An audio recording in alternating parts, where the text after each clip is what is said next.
আসসালামু আলাইকুম, স্বাগতম সবাইকে আমাদের চ্যানেলে। আজকের ভিডিওতে আমরা সহজ ভাষায় শিখবো একটা 11 কেবি সাবস্টেশনে কি কি উপাদান অথবা যন্ত্রাংশ থাকে এবং সেগুলোর কাজ কি। ইঞ্জিনিয়ার, টেকনিশিয়ান, স্টুডেন্টদের জন্য এই ভিডিওটি খুবই গুরুত্বপূর্ণ।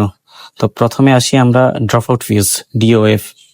তো ড্রপ আউট ফিউজ হচ্ছে একটা স্টিল লাইনের খুবই গুরুত্বপূর্ণ প্রোটেকশন ডিভাইস। ট্রান্সফরমারের শর্ট সার্কিট অথবা ওভার কারেন্ট হলে ফিউজ গলে নিচে পড়ে যায় এবং সাপ্লাই কেটে দেয়। এর মাধ্যমে ট্রান্সফরমারের বড় ক্ষতির হাত থেকে রক্ষা করে। তারপরে আসি মিটারিং প্যানেলে। এরপরে যে মিটারিং প্যানেলের কথা বলতেছি, সেই মিটারিং প্যানেলে মূলত সিটি, পিটি এবং এনার্জি মিটার থাকে। আর এখান থেকে বিদ্যুৎ কত ইউনিট ব্যবহার হচ্ছে তা পরিমাপ করা হয়। সাধারণত বিদ্যুৎ বিতরণ সংস্থার জন্য এটা বরাদ্দ থাকে বা ব্যবহৃত হয়ে থাকে। এরপরে যে যন্ত্রাংশটির সাথে আমরা পরিচিত হব সেটা হচ্ছে এসটি সুইচ গিয়ার অথবা বিসিবি প্যানেল।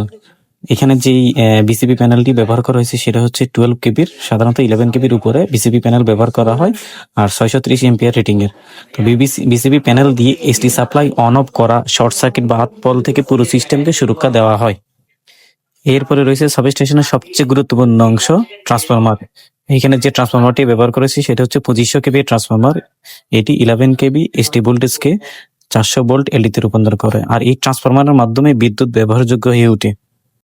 এরপরে আমরা আলোচনা করব এলডি প্যানেল নিয়ে। এই প্যানেল থেকে ফ্যাক্টরি অথবা বিল্ডিং এর বিভিন্ন অংশের লোড বিতরণ করা হয় বা বিদ্যুৎ বিতরণ করা হয়।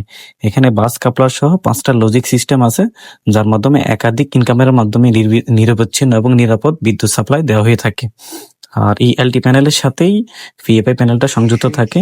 ভিএফআই প্যানেল হচ্ছে পাওয়ার ফ্যাক্টর ইমপ্রুভমেন্ট। এখানে একটা 12 স্টেজের পাওয়ার ফ্যাক্টর ইমপ্রুভমেন্ট প্যানেল আছে, আর এখানে একটা পিএফসি রিলে আছে, যার মাধ্যমে আমরা দেখে থাকি পাওয়ার ফ্যাক্টরের মান কত। তা আমরা জানি সাধারণত পাওয়ার ফ্যাক্টরের মান 0.95 বা তার বেশি হয়ে থাকে। যদি 0.95 এর নিচে হয় তাহলে জরিমানা আসে। তো পিএফআই প্যানেল ছাড়া আমরা কোনো এলটি প্যানেলে ডিজাইন করতে পারবো না, যেহেতু একটা ইন্ডাস্ট্রিতে ইন্ডাকটিভ, ক্যাপাসিটিভ এবং রেজিস্টিভ 3 ধরনের লোডই থাকে, যার কারণে এই পিএফআই প্যানেলটা এলটির সাথে ডিজাইন করা হয়ে থাকে। পিএফআই প্যানেলটি ট্রান্সফরমারের 0.6 ধরে ক্যালকুলেশন করা হয়। আর এই ধরনের আরো ইনফরমেটিভ ভিডিও পেতে আমাদের চ্যানেলটি সাবস্ক্রাইব করে রাখুন। আর আমাদের ভিডিওটি যদি ভালো লাগে তাহলে লাইক, কমেন্ট এবং শেয়ার দিয়ে রাখুন। ধন্যবাদ সবাইকে। সালামু আলাইকুম।